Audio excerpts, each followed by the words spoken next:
네, 벌써 31번째가 되었고 오늘은 곤란한 기도라는 제목으로 말씀을 전합니다. 곤란한 기도가 있을까요, 여러분? 여러분이 기도하는 모든 제목에 있을 때 하나님이 들으시고 이 기도는 좀 곤란한데 나는 하나님께서 곤란해하시는 기도가 있을까? 아니면 우리가 하나님 앞에 아뢰기 너무 황송해서 아뢰기가 너무 황송해서 부끄러워서 좀 곤란한 난처한 그런 기도가 있을까? 오늘은 그 9장의 종지부 막바지를 찍으면서 언약을 세우게 되는 장면이 연출이 됩니다. 지난주 잠깐만 리뷰하면서 가자면 이런 패턴이 있었죠. 주께서 또 주께서라고 하나님이 주어가 되어서 9장의 전반적인 기도들이 펼쳐지다가 저희가 지난주에 어떤 패턴을 제가 말씀드렸는데 이제 뭐였죠? 그들과 조상들이라고 말씀드렸습니다. 그래서 아보테누, 주께서로 시작한 주어가 이제 아보테누, 우리 조상들로 바뀌게 되면서 여기서 레위인들이 강조하고 싶었던 것이 있죠.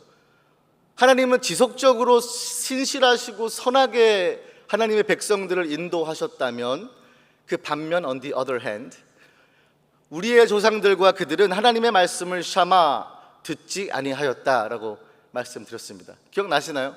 네, 이 강해의 이 큰 유익과 즐거움은 여기 있습니다. 지난주의 말씀이 새록새록 떠오르면서 오늘 주신 본문 말씀과 딱 연결이 되어야 되는 거죠. 그래서 지금 이 주어가 변환이 되면서 하나님께 먼저 집중하다 보니까 어떻게 되었죠? 기도의 대상이신 우리 하나님께 집중 먼저 하다 보니까 비로소 나의 모습이 보이게 되었다라고 말씀드렸죠. 그래서 하나님을 아는 것이 먼저고 그 다음에 나를 알게 된다라고 말씀드렸습니다. 그리고 이걸 말씀을 계속 드리다 보니까 우리가 어디까지 갔냐면 왜 우리 조상들과 그들은 이스라엘 백성들의 조상들은 왜 교만해졌을까에 대한 제목들을 나눴었습니다. 그래서 말씀을 보니까 그들이 교만하게 변할 수밖에 없었던 그 이유가 안타깝게도 뭐였는가? 하나님의 은혜가 망각되고 있었기 때문이었다라고 말씀드렸습니다. 우리 삶도 그렇죠.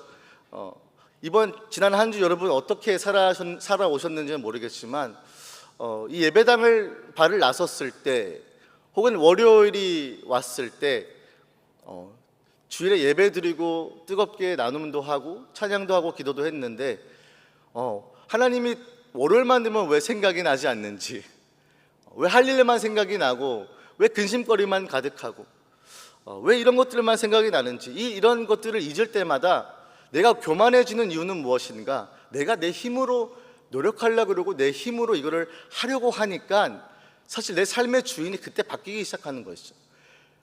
하나님이 나의 주께서라고 주어가 하나님으로 시작했다면 주께서로 끝나야 되는데 자꾸 나의 생각들과 나의 판단과 나의 기준과 나의 능력으로 살다 보니까 이게 바뀌어버리기 시작하는 것이죠. 그러니까 목이 점점 고다질 수밖에 없고 점점 내 마음은 강팍해질 수밖에 없는 것 아니겠습니까?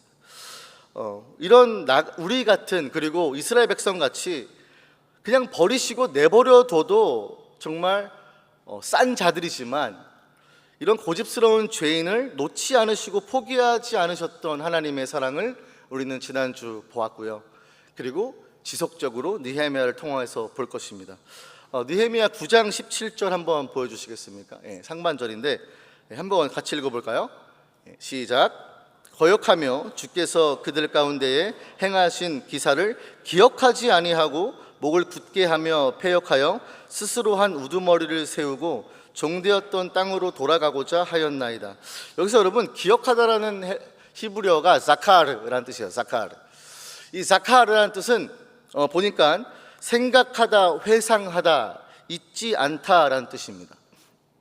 여기서 보면 이스라엘 백성들은 하나님이 행하신 일들을 자카르 하지 않았다. 영어로 보니까 not mindful 이라고 되어 있습니다. 전 그래서 기억하지 않는 거는 그러면 어떻게 우리가 qualify, 어떻게 우리가 define 할 수 있을까? 추상적인 개념일 수 있잖아요. 하나님을 기억하지 않는 건 우리가 직관적으로도 이해할 수 있지만 그게 정말 뭔데? 라고 질문을 할 수 있겠죠. 그러면 하나님을 기억하지 못하는 행위는 어떤 모습인가 보니까 이거는 영어로 mindful이라고 하니까 내 마음에 뭐예요? 하나님을 가득 채우라는 뜻이겠죠. 그러니까 기억하지 않는다는 말은 하나님이 내 마음에 없다는 말이겠죠. 내 삶 가운데, 내 생각 가운데 하나님이 가득 차야지만이, 그렇게 해야지만이 내가 이 세상에서 하나님의 백성답게 살 수 있는데, 그것이 아니라 내가 하나님을 마인드풀하지 않으니까 내가 교만해지기 시작한다는 것이죠. 여기에 반대로 여러분 시편 8편 4절에 이런 말씀이 있죠. 이게 완전 컨트라스트가 생깁니다. 보십시오. 사람이 무엇이기에 주께서 그를 자카르 기억하십니까? 생각하십니까? 인자가 무엇이기에 주께서 그를 돌보시나이까? 라고 시편의 기자 다윗이 이야기하고 있습니다. 우리는 하나님의 백성들 이스라엘은 하나님을 마인드풀하지 않았는데, 우리 하나님은 뭐라고 하십니까? 각 사람을 마인드풀하대요. 마인드풀. 여러분의 생각들로 가득 차 있는 분이 바로 누구시다? 우리 하나님이시다는 것입니다. 그래서 인자가 무엇이기에 주께서 그를 돌보시나이까? 라고 이야기하고 있죠.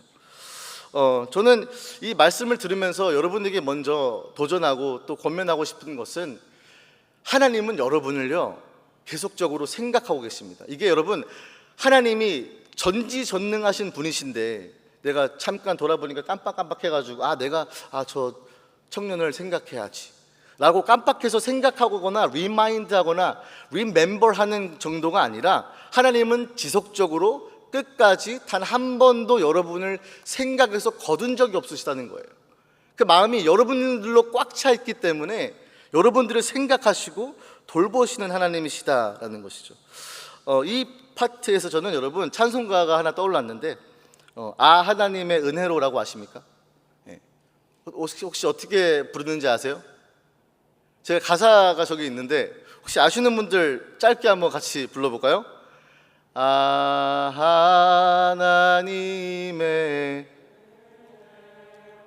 있을 데 없는 자 왜 구속하여 주는지 난 알 수 없도다.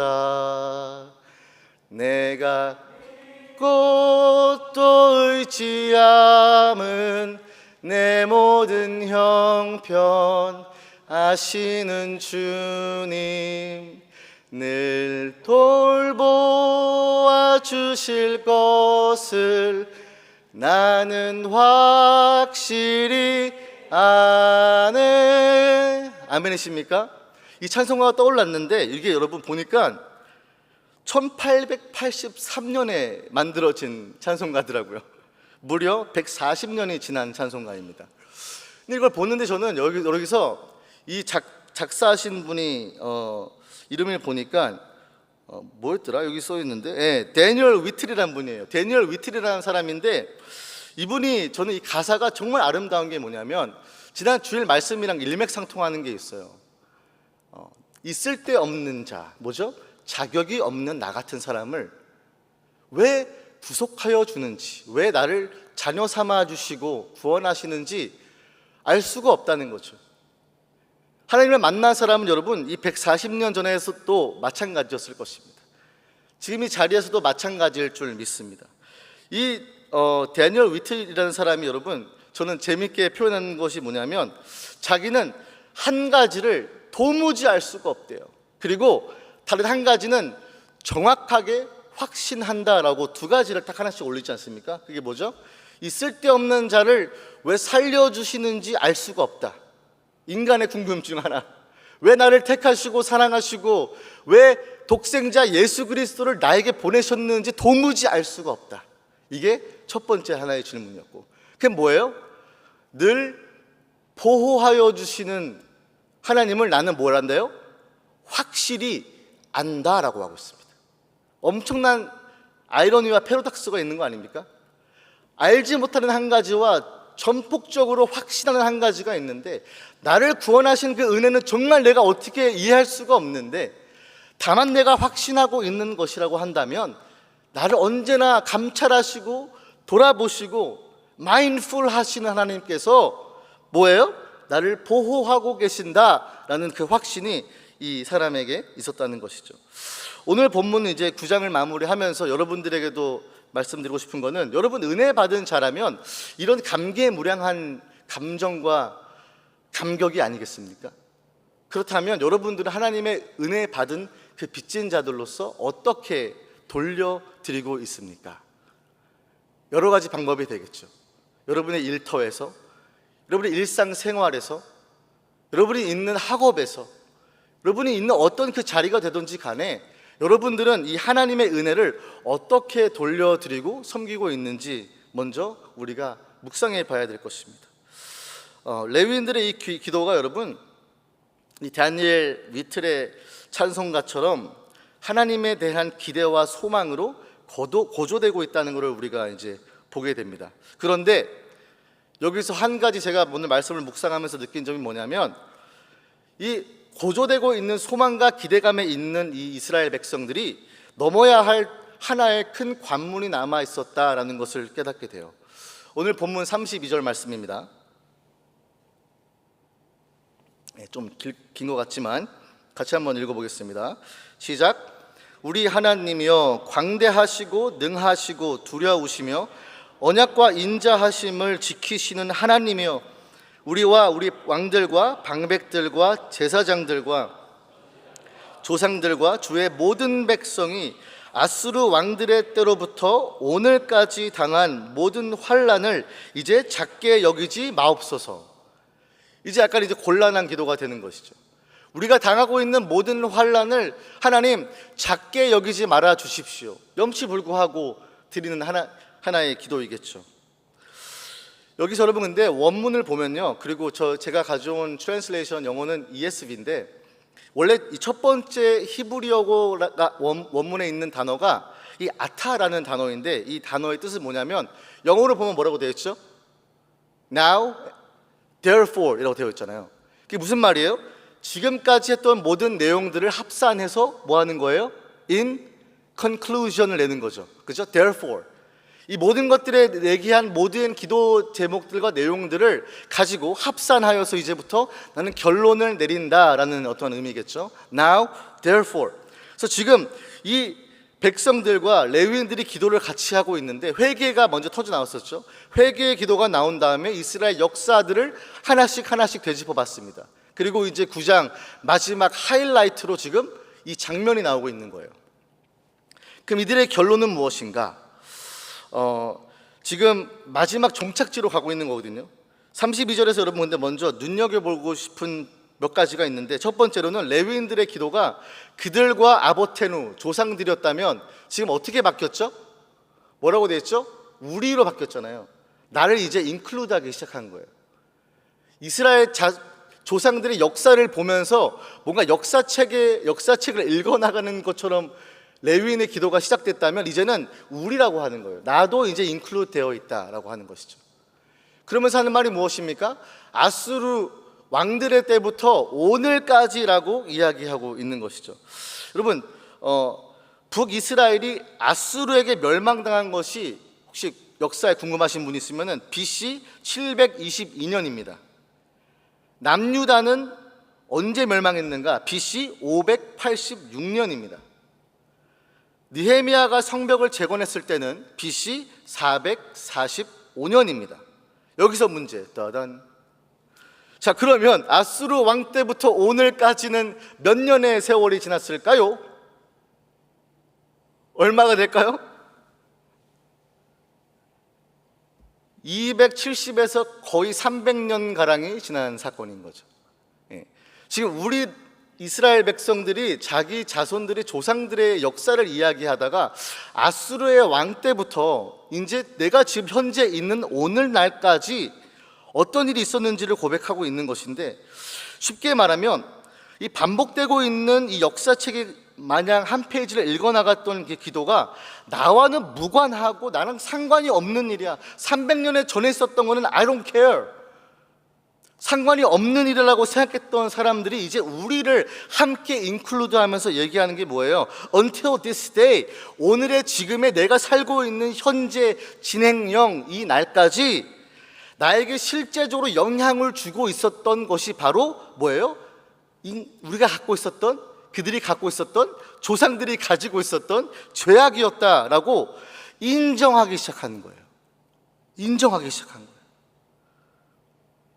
예전에 있었던 과거와 역사가 일들이요, 300년 전에 아수르가 와서 북이스라엘이 망하고 바벨론이 와서 남유다가 망한 것이 자기랑 무관할 수 있다고 생각했던 느헤미야 시대의 사람들이 그것이 아니라 예전에 있었던 일들은 어떠한 우연이나 해프닝이 아니라 오늘까지 지금 내가 살고 겪고 있는 모든 열매를 내가 심은 대로 거두고 있는 상태의 모습이 바로 지금 내가 현재 고난과 환난을 겪는 이유다라고 그거를 커넥트를 하는 것입니다. 지난주에도 말씀을 드렸죠. 인간을 어떻게 우리가 아이덴티파이 할 수 있는가? 인간은 무엇인가? 인간의 과거를 보면 인간이 무엇을 했고, 인간의 과거를 보면 인간이 무엇인지, what man is에 대한 사람에 대해서 알고 싶으면 사람의 역사를 보라고 얘기하지 않았습니까? 마찬가지로 레위인들이 기도를 하다 보니까 하나님의 선하심과 신실하심과 긍휼하심을 기도하다 보니까 자기의 조상들의 역사를 되짚어 봤는데 그들의 역사가 내가 지금 현재 살고 있는 모습과 너무나 일치가 되고 있다는 것을 인정하기 시작한 거예요. 인정하기 시작한 거예요. 여기 좀 그래도 우리 청삼들도 있으니까 나이가 지극히 들어갈 때 여러분, 우리 부모를 봤을 때 부모의 안 좋은 모습이 나한테 발견될 때 있어요, 없어요? 있어요, 없어요? 특히 만약에 뭐 연애할 때나 부부 사이라면 내가 갖고 있었던 어떤 안 좋은 쓴뿌리의 모습들이 어떻게 돼요? 그 관계에서 갑자기 나오기 시작한단 말이에요. 뭘 보고 배운 거예요? 부모를 보고 배운 거잖아요. 그렇죠? 그런 것처럼 역사에서 이스라엘 자손들이 조상들의 역사를 맨 처음에는 나랑 무슨 상관이야, 그런 일이 있었는가 보다라고 칭했다면 이제는 그것이 아니라 오늘까지 이어지고 나의 삶에 실제적으로 영향을 주고 있고, 그렇기 때문에 조상들만 죄를 지은 것이 아니라 우리를 포함해서, 나를 포함해서 나는 죄를 짓고 있었군요, 하나님 앞에서 온전하게 고백을 하는 것이죠. 여러분, 인생을 살아오면서 우리는요, 좋은 추억들도 있고 기억하기 싫은 추억들도 있습니다. 맞죠? 누구한테 자랑하면서 기쁜 소식을 다 이야기할 수 있는 과거가 있는가 하면, 이건 내가 정말 부끄럽고 창피하기 때문에 절대 누구에게도 얘기해 줄 수 없는 나의 과거가 있을 것 같아요. 분명히 누구에게나 있습니다. 여러분, 사자성어를 얘기해서 좀 그렇지만 감탄고토라는 사자성어 아십니까? 감탄고토, 뭔가 이제 감탄하다라는 뜻이 아니라, 감탄고토가 뭐냐면 달면 삼키고 쓰면 뱉는다라는 의미예요. 쉽게 말하면 나무 위키에서는 이렇게 말하는데, 자기 자신의 이익에 따라 약삭빠르게 바뀌는 사람의 마음을 가리키는 한국 속담이래요. 저는 이걸 보면서 우리의 이런 간사한 모습을 가끔씩 하나님을 바라볼 때 이런 감탄고토의 행동을 투영해서 하나님을 보진 않는가 생각하는 것입니다. 예를 들어 볼게요. 여러분, 좋지 않은 과거와 좋지 않은 사건들에 하나님이 있었습니까, 없었습니까? 여러분이 갖고 있는 상처와 아픔들, 가장 내가 어두웠던 나의 시절들 가운데 하나님이 있었습니까, 없었습니까? 계셨습니다. 그런데 우리는요, 어렵고 고통받고 환난의 시기는요, 내가 죄악 가운데 내가 나의 실수와 나의 과오 때문에 벌어졌던 쓴 열매와 쓴 뿌리는요, 이렇게 쓰니까 뱉어버릴 때가 많아요. 이때는 하나님이 마냥 잠깐 딴청 피고 계셨나 보다. 내가 어려운 시절에는, 내가 좀 환난을 받고 있었던 시절에는 하나님이 잠깐 부재하셨나 보다, 어디 가셨나 보다 라고 생각할 때가 있습니까, 없습니까? 말은 그렇게 하지 않지만 우리는 항상 좋은 것, 기쁜 것, 뭔가 잘 해피엔딩으로 끝난 것들만 달게 봤기 때문에 삼키고 간증하기도 하고 귀하게 여긴단 말이에요. 근데 내가 정말 하나님이 나의 가장 로우에스트 포인트, 어둠 가운데 있었다면, 하나님이 거기에 같이 계셨다면 하나님이 그러면 선하지 않으신 하나님이십니까? 아니죠. 하나님이 그러면 그 자리와 과거와 아픔과 환난 속에서는 하나님의 은혜가 없는 것입니까? 아니죠. 그런데 우리는요, 감탄고토예요. 단 것만 삼키고 단 것만 얘기하고요, 쓰라리고 아플 때는 하나님이 마치 마냥 없던 것처럼, 역사하지 않은 것처럼, 나를 사랑하지 않은 것처럼 뱉어내곤 한단 말입니다. 이게 바로 선택적으로 우리가 은혜를 먹고 선택적으로 쓴 하나님의 징계와 벌들은 어떻게 해요? 뱉어낸다는 거예요. 이런 삶의 모습들이 여러분, 우리 가운데 분명히 있습니다. 여러분, 이스라엘 백성이 왜 자신들의 조상들과 자기들의 죄를요, 기도 가운데 하나씩 하나씩 들추겠습니까? 이게 기쁜 일이었겠습니까? 전혀 기쁘지 않았을 것 같습니다. 만약에 여러분 셀 모임 하는데 대표 기도 가운데 여러분 셀 목자가 나의 모든 예전에 어두웠던 과거와 아픔들을 막 다 기도한다고 생각해 보십시오. 어떻게 느끼겠습니까? 왜 그러지? 조금 거리를 둬야 되나? 사람 사귈 때도 마찬가지죠. 기분 좋을 때는 잘 지내겠죠. 관계가 틀어지면 또 힘들잖아요.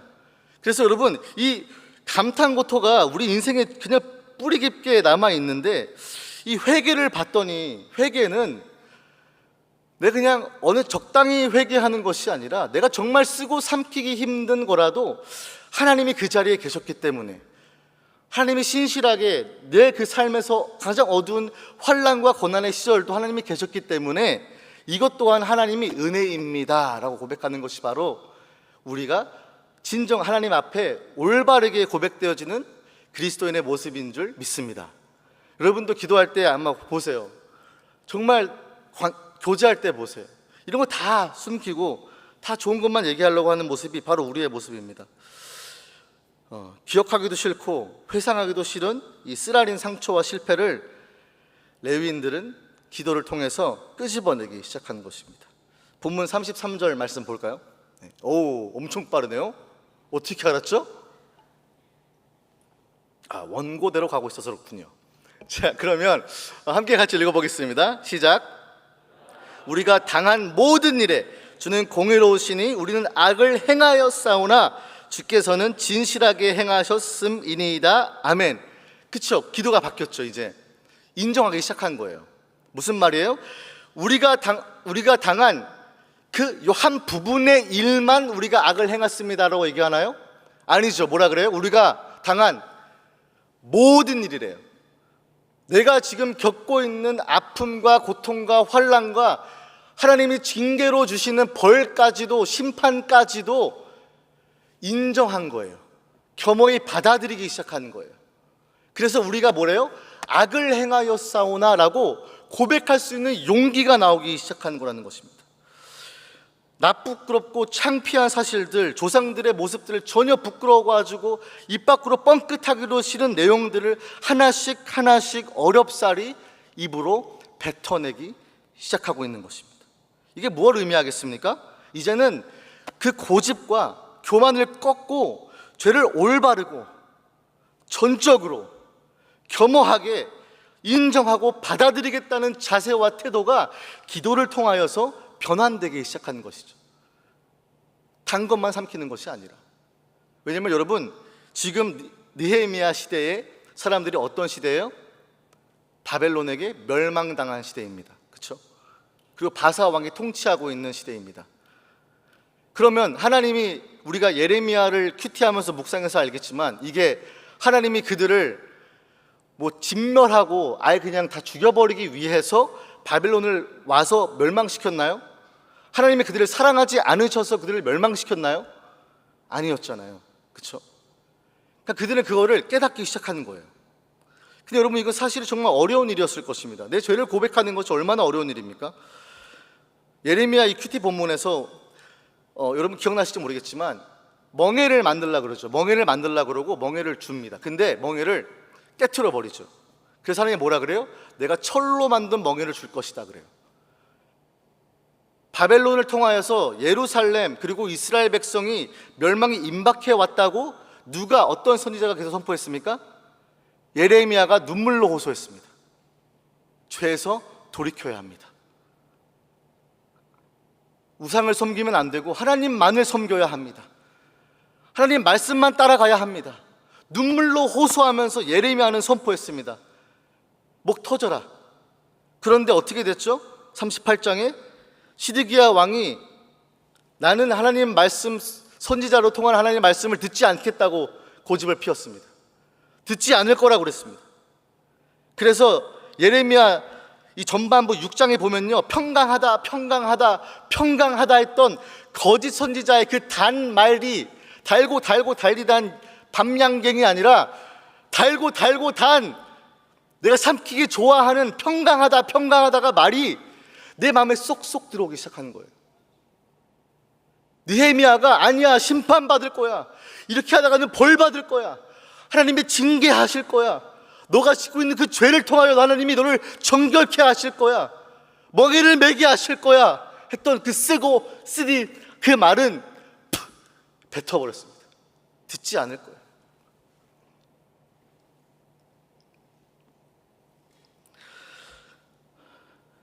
여러분, 이게 이스라엘 백성의 모습만 같다고 느껴집니까? 아니에요. 저를 봐도 그렇고요, 우리 모두는 그렇습니다.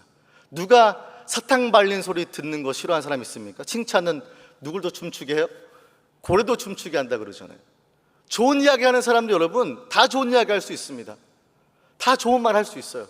근데 말씀 앞에서 순복하지 아니하고 예레미야가 선포했던 지금 이렇게 되면 다 망한다, 멸망당한다 했던 그 선포가 듣지 않는 자들에게는 하나님이 결국에는 심판하시고 그 히스토리를 알고 있었던 지금의 느헤미야의 시대에 살고 있었던 레위인들과 이스라엘 백성들이 이제는 뭐 한 거예요?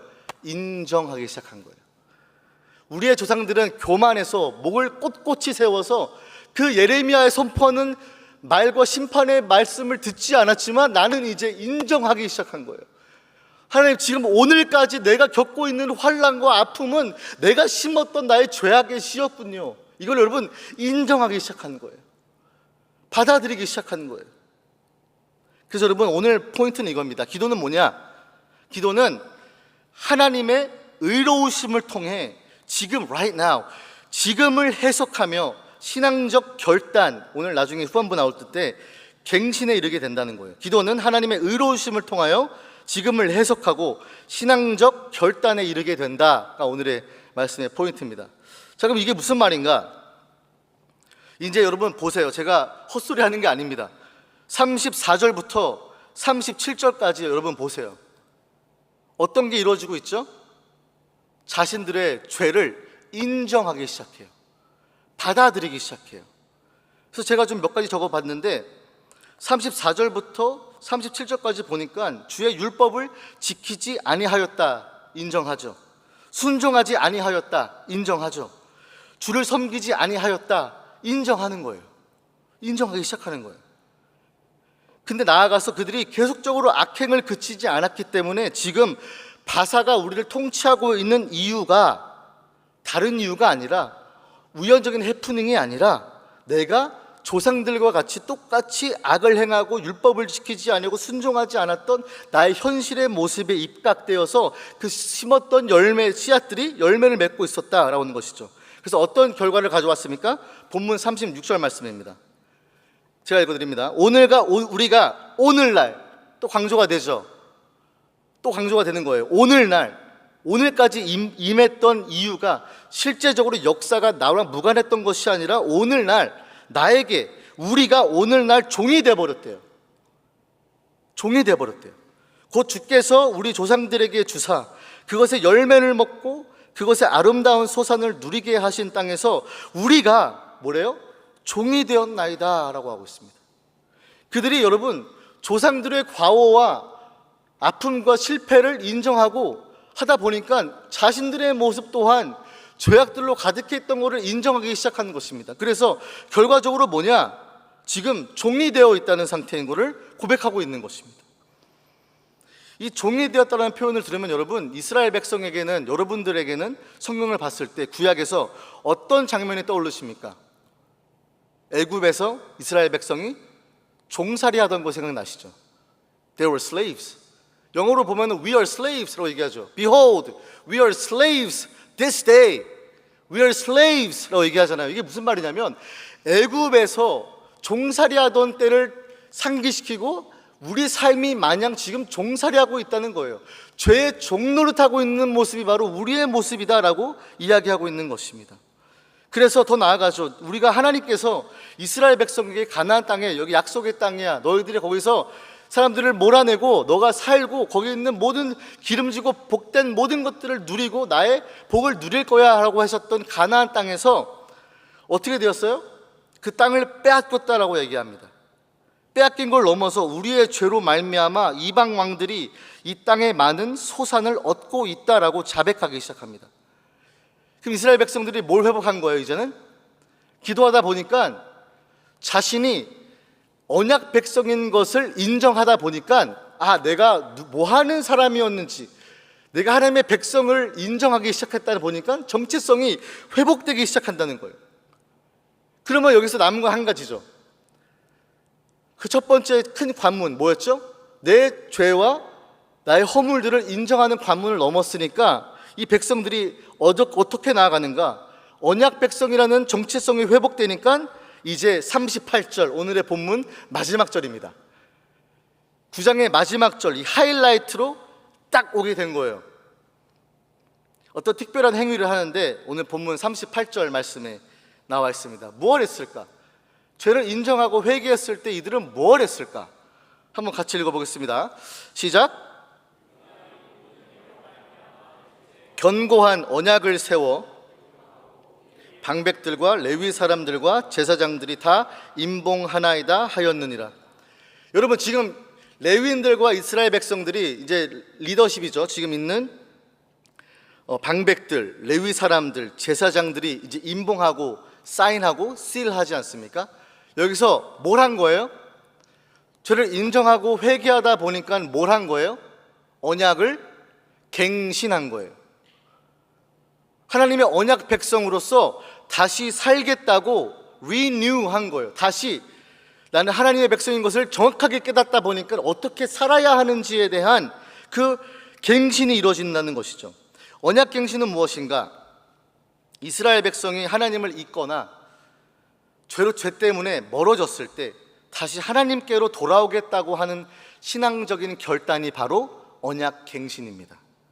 그래서 오늘 본문의 이스라엘 백성들이 마지막 기도를 통하여서 어떤 종착점에 이르렀는가 봤더니 나는 하나님의 언약 백성이기 때문에 내가 예전에 썼던 과오, 나의 히스토리, 나의 예전에 죄악된 모습들을 이제는 다 제하고 다시 언약을 갱신함으로써 신앙적인 결단을 다시금 함으로써 하나님 앞에 온전히 나아가야 되겠다라는 결심이 쓴 것이죠. 그래서 이건 여러분, 이 언약 갱신은 여러분 그냥 어떤 내가 핸드폰에 2년 지나가서 컨트랙트 리뉴하는 그런 계약적인 익스텐션이 아니라 뭐냐면 내 신앙을 개혁하고 하나님의 관계를 이제 회복하겠다라는 진중한 결심과 결단이 담겨 있는 것이 바로 뭐예요? 언약 갱신이라는 것입니다. 좀 예를 들어볼게요. 아마 이게 무슨 말이야 하는 분 계실 수 있는데 여호수아 24장에 보면 가나안 시대가 아직 잠깐만요. 또 너무 빨랐어요. 네, 가나안 정복 시대가 있었는데 여호수아가 이제 마지막에 죽기 전에 가나안 약속의 땅을 정복한 후에 나이가 많이 들어서 죽기 바로 전에 이스라엘 백성들을 다 모읍니다. 그리고 이 언약 갱신을 해요. 언약 갱신. 그게 바로 뿅 이제 타이밍입니다. 오케이, 좋습니다. 예, 이게 여호수아 24장 15절 말씀에 나와 있습니다. 예, 한번 같이 읽어볼까요? 시작.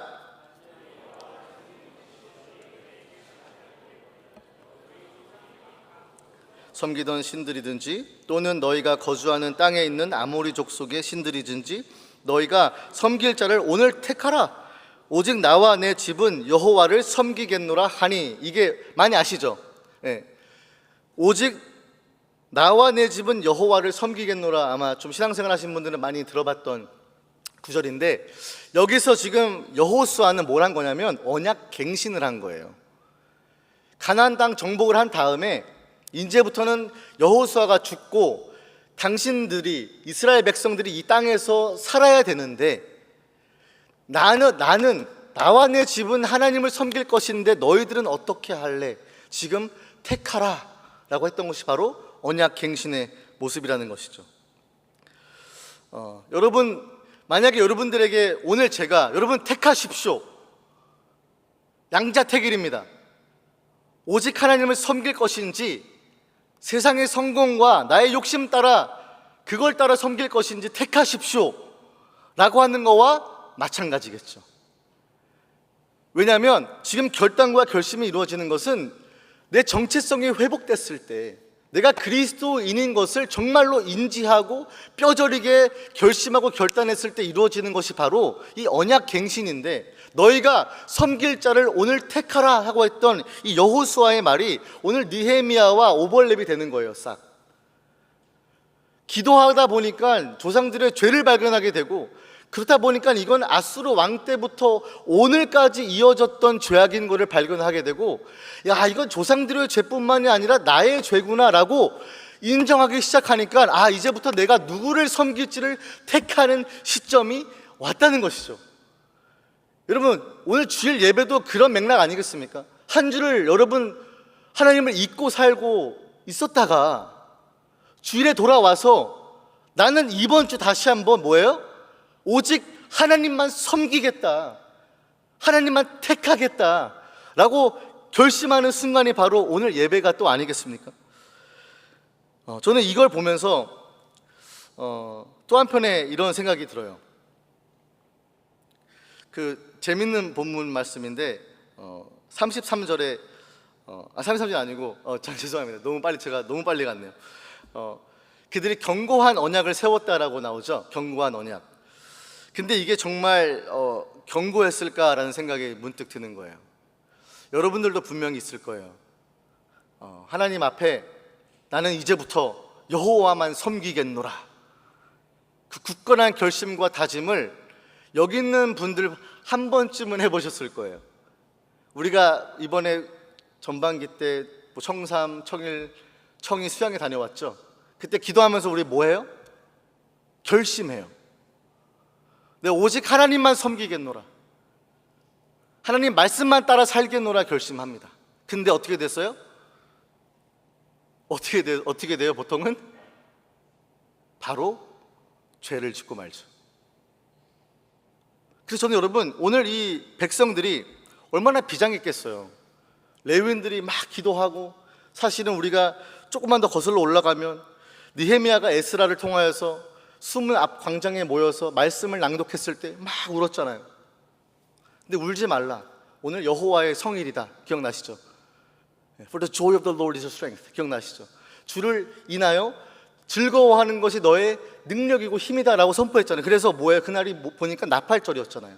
그래서 나팔절도 지키고, 한 번도 바벨론과 멸망당한 후에 한 번도 지켜보지 못했던 초막절도 지켰어요. 그러니까 백성들이 너무나 이런 감개무량하고 은혜가 충만하다 보니까 갑자기 어떻게 했어요? 스무 나흔 날에 자기 집에서 회개가 일어나서 금식했잖아요. 금식하면서 붉은 베옷을 여며 입고 머리에 티끌을 무릅쓰고 한 명씩 광장으로 모여서 어떻게 했어요? 그때 회개 운동이 일어났어요. 우리가 범죄했습니다 라고 회개 운동이 일어났어요. 그 다음에 어떻게 됐어요? 지금 있는 구장이죠. 레위인들이 기도하기 시작했어요. 이스라엘 백성들과 조상들의 죄들을 자복하기 시작했어요. 근데 그게 동떨어진 나의 이야기가 아니라 이젠 내가 오늘까지 내 삶에서 동일하게 그런 죄를 짓고 있다고 인정했어요. 그래서 정체성을 회복하다 보니까 그러면 난 이제부터 이렇게 살면 안 되겠다 해서 뭐예요? 언약을 갱신한 거죠. 이 언약을 갱신하면서 비장한 마음 아니었겠습니까? 내가 이번에는 내가 우리 조상들이 못했던 그 목까지, 내가 형제 자매들이 하나님 말씀을 잘 따르지 못해도 내가 그들을 위해서 더 기도하고 말씀 읽고 더 만나고 모이기를 힘써 지키고 하나된 교회를 더 힘써 지켜나가고 내가 그렇게 살아야지 라고 결심해요, 안 해요? 너무 자주 해요, 우리는. 근데 이 견고한 언약을 세웠다고 나오는 저는 약간 좀 민망한 거예요. 뭐가 견고하게 뭘 견고해. 견고하기는 약해 빠졌지. 지금 2025년을 살고 있는 우리들은 이스라엘 백성들의 역사를 알잖아요.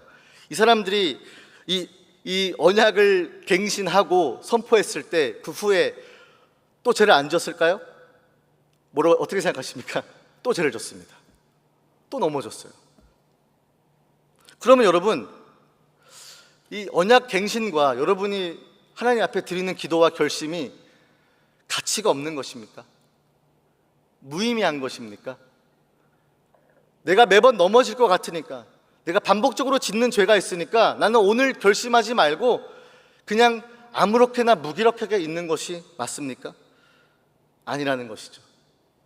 저는 여러분, 오늘도 우리에게 이러한 갱신과 결심이 이루어질 줄 믿습니다. 왜냐하면 여러분, 언약의 가치와 의미는 나의 노력과 행위에서 결정지어지는 것이 아니라 하나님의 의로우심을 통해 발견되기 때문입니다. 그래서 33절 보여주십시오. 오늘 본문 같은 구절인데 제가 이번에는 다른 것들을 하이라이트 했습니다. 그 전에는 우리가 당한 모든 일이 우리는 악을 행하여 싸운 일을 하이라이트 했었죠. 근데 이 고백하고 있던 과정에서 그들은 또한 무엇을 고백하고 깨닫게 되는가? 뭐예요? 주는 공의로우시니 주께서는 진실하게 행하셨음이니이다. 아멘. 무슨 말입니까? 내 언약과 내 결심과 결단에 이것이 너무나 불안정하고 너무나 미약해 보이고 너무나 쉽게 부서질 것만 같은 나의 결심과 결단들이 그 의미와 가치는 나의 능력과 노력에 있는 것이 아니라 주는 공의로우신 하나님, 주께서 언제나 진실하게 행하시는 하나님에게 있다라는 것을 고백하게 되어졌다는 것입니다. 그래서 오늘의 제목이 곤란한 기도예요.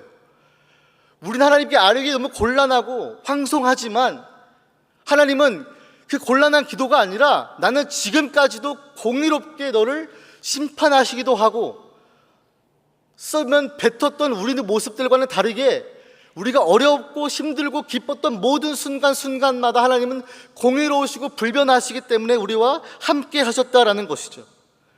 할렐루야. 이게 바로 여러분, 우리가 오늘도 언약을 갱신했던 이스라엘 백성처럼 다시 결단하고 결심하고 나아가야 할 이유입니다. 여러분, 그러니까 포기하지 마십시오.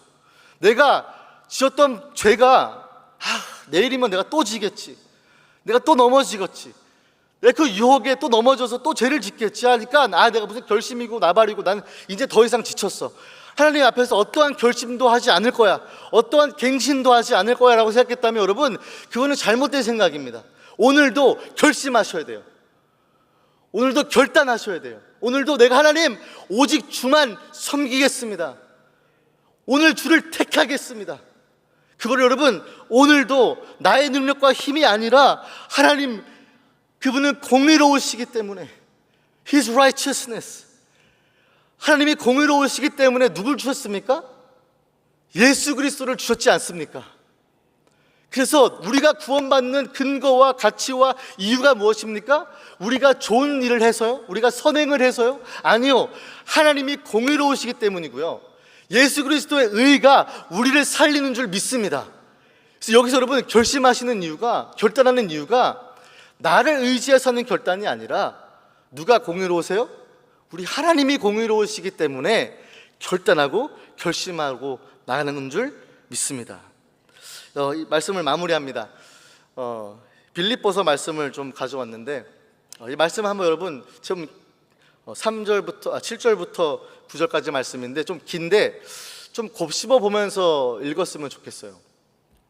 나는 감탄고토하면서 하나님이 나의 어렵고 환난과 어둠의 시절에는 없는 것처럼 생각하고 있었다면 그것이 아니라 하나님은 공의로우시고 징계하시지만 진멸하시지 아니하시던 하나님이 이스라엘 백성들을 다 돌아오게 하시고 회복하게 하시려고 하나님의 언약 백성들을 다시 결단하게 하시고 결심하게 하시고 신앙을 개혁하게 하시던 하나님을 묵상하면서 여러분의 삶도 한번 보시면서 이 구절을 한번 제가 읽어드릴 테니까 함께 좀 보시면 좋겠습니다.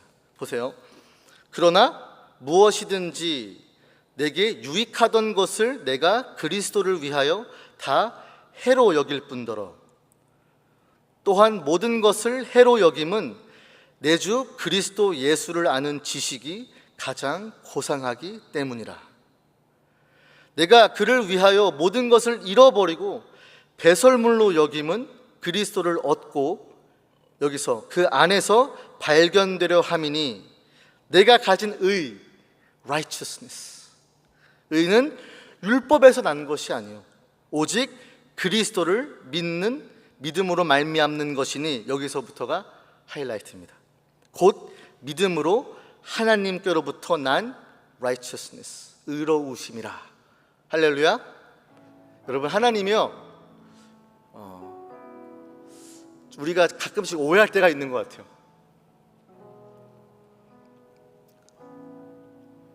내가 힘든 상황에는 하나님이 계시지 않다고 덜어 느껴지는 것 같아요. 그래서 사람들이랑 대화 나눔할 때도요 좋은 것들만 얘기하고 왠지 간증이 되어야 한다면 뭔가 하나님이 정말 가시적으로 기쁜 일만 나누는 것이 아니라 내가 정말 my lowest point, 나 정말 힘듭니다. 근데 그래도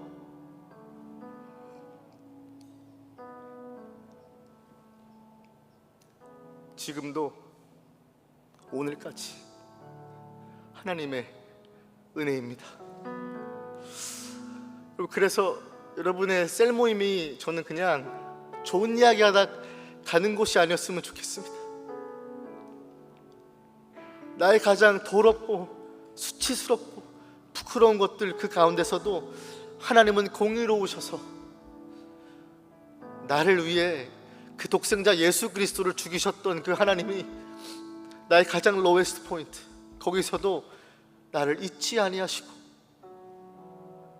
언제나 굽어 살펴주셨던 그 하나님을 나는 오늘도 믿고 나아갑니다 하는 그 고백이 우리 형제 자매들 가운데 그리스도 안에서 발견된 여러분 가운데 나눔이 이루어지기를 주님의 이름으로 축원합니다.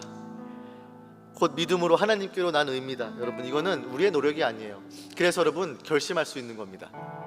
결단할 수 있는 이유가 내가 이걸 정말 잘 지킬 수 있을 것 같아서가 아니라 우리 하나님은 의로우시고 내 안에서 끊임없이 역사하시고 일하시기 때문에 그 하나님을 바라보며 언약의 가치와 결단의 가치는 나에게 있는 것이 아니라 오직 하나님의 의로우심에 있다는 것을 믿으며 나아가는 우리 모두가 되기를 주님의 이름으로 축복합니다.